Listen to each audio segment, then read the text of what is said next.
Dampak pendudukan Jepang dalam bidang politik.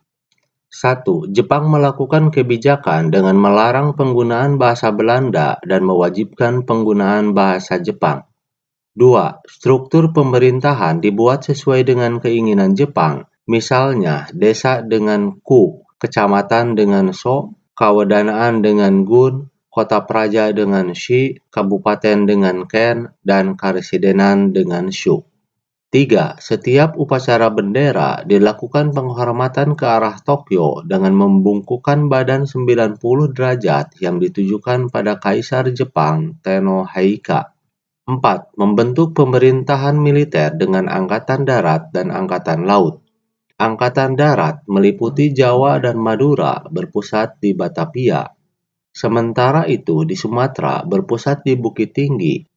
Angkatan lautnya membawahi Kalimantan, Sulawesi, Nusa Tenggara, Maluku, dan Irian sebagai pusatnya di ujung pandang. Pemerintahan itu berada di bawah pimpinan Panglima tertinggi Jepang untuk Asia Tenggara yang berkedudukan di Dalat, Vietnam. 5. Membentuk organisasi dengan maksud sebagai alat propaganda seperti Gerakan 3A dan Gerakan Putra. Tetapi gerakan tersebut gagal dan dimanfaatkan oleh kaum pergerakan sebagai wadah untuk pergerakan nasional. 6. Tujuan utama pemerintah Jepang adalah menghapuskan pengaruh Barat dan menggalang masyarakat agar memihak Jepang. Pemerintah Jepang juga menjanjikan kemerdekaan bagi bangsa Indonesia yang diucapkan oleh Perdana Menteri Tojo dalam kunjungannya ke Indonesia pada September 1943. Kebijakan politik Jepang yang sangat keras itu membangkitkan semangat perjuangan rakyat Indonesia, terutama kaum nasionalis untuk segera mewujudkan cita-cita mereka, yaitu Indonesia merdeka. Bidang sosial budaya dan ekonomi. 1. Untuk membiayai Perang Pasifik, Jepang mengerahkan semua tenaga kerja dari Indonesia. Mereka dikerahkan untuk membuat benteng-benteng pertahanan.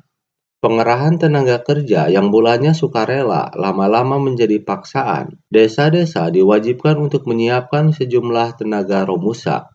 2. Semua objek vital dan alat-alat produksi dikuasai Jepang dan diawasi sangat ketat. Pemerintah Jepang mengeluarkan peraturan untuk menjalankan perekonomian. Perkebunan-perkebunan diawasi dan dipegang sepenuhnya oleh pemerintah Jepang. Banyak perkebunan yang rusak dan diganti tanamannya untuk keperluan biaya perang. Rakyat dilarang menanam tebu dan membuat gula, diganti menanam pohon jarak. Untuk mengawasinya, maka dibentuklah Tonarigumi atau rukun tetangga. 3. Semua nama-nama kota yang menggunakan bahasa Belanda diganti dengan bahasa Indonesia, seperti Batavia menjadi Jakarta dan Buitenweg menjadi Bogor.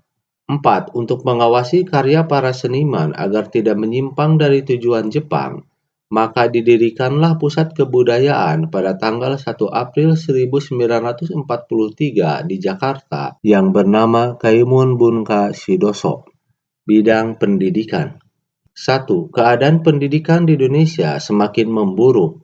Pendidikan tingkat dasar hanya satu, yaitu pendidikan 6 tahun. Hal itu sebagai politik Jepang untuk memudahkan pengawasan. 2. Para pelajar wajib mempelajari bahasa Jepang. Mereka juga harus mempelajari adat istiadat Jepang dan lagu kebangsaan Jepang, Kimigayo, serta gerak badan sebelum pelajaran dimulai. 3. Bahasa Indonesia digunakan sebagai bahasa pengantar di semua sekolah dan dianggap sebagai mata pelajaran wajib. 4. Melalui sekolah-sekolah itulah Jepang melakukan indoktrinisasi. Para pelajar juga dianjurkan untuk masuk militer. Mereka diajarkan heiho atau sebagai pembantu prajurit. Pemuda-pemuda juga dianjurkan masuk barisan seinenden dan kaibodan atau pembantu polisi. Dalam seinenden, mereka dijadikan barisan pelopor atau suisintai. Birokrasi dan militer. 1. Dalam bidang birokrasi, dengan dikeluarkannya Undang-Undang Nomor 27 tentang Aturan Pemerintah Daerah dan Undang-Undang Nomor 28 tentang Aturan Pemerintah Shu dan Tokubetsushi, maka berakhirlah pemerintahan sementara.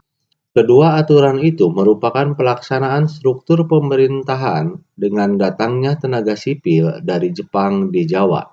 Mereka ditempatkan di Jawa untuk melakukan tujuan reorganisasi Jepang yang menjadikan Jawa sebagai pusat perbekalan perang di wilayah selatan. 2. Sesuai dengan undang-undang itu, maka seluruh kota di Jawa dan Madura, kecuali Solo dan Yogyakarta, dibagi atas Shu, Shi, Ken, Gun, Son, dan Ku. 3. Pada pendudukan Jepang juga dibentuk Chousangi yang fungsinya tidak jauh berbeda dengan Volksrat. Dalam Volksrat masih dapat dilakukan kritik pemerintah dengan bebas, sementara Chousangi tidak dapat melakukan hal itu. 4. Pada masa pendudukan Jepang, rakyat Indonesia mendapatkan banyak manfaat dalam bidang militer. Mereka mendapat kesempatan untuk berlatih militer, mulai dari dasar-dasar militer, baris berbaris, latihan menggunakan senjata, hingga organisasi militer dan latihan perang. Melalui propagandanya, Jepang berhasil membujuk penduduk Indonesia untuk menghadapi sekutu. Karena itulah mereka melatih penduduk Indonesia dengan latihan-latihan militer. Bekas pasukan peta itulah yang menjadi kekuatan inti Badan Keamanan Rakyat (BKR) yang berubah menjadi Tentara Keamanan Rakyat (TKR) dan sekarang dikenal dengan Tentara Nasional Indonesia. Demikian kilas balik menengok masa lalu untuk menatap masa depan.